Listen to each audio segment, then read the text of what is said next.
got a severe warning. SBI. The National Weather Service in Chicago has issued a severe thunderstorm warning for southeastern Will County in northeastern Illinois, eastern Kankakee County in northeastern Illinois, northern Newton County in northwestern Indiana, Lake County in northwestern Indiana, until 3:15 p.m.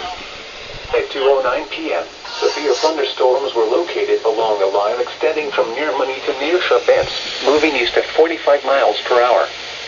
Hazard, 60 miles per hour wind gusts. Source, radar indicated. Impact, expects damage to roofs, siding, and trees.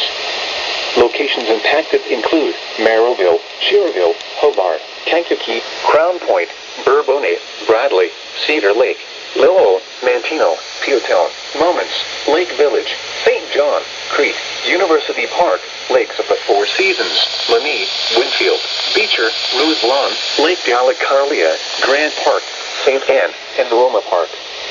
Remain alert for a possible tornado. Tornadoes can develop quickly from severe thunderstorms. If you spot a tornado, go at once into the basement or small central room in a sturdy structure. What? For your protection, move to an interior room on the lowest floor of a building. A tornado watch remains in effect until 9 p.m. for northeastern Illinois and northwestern Indiana. Wait, a tornado possible? You gotta be kidding me. This is NOAA Weather Radio.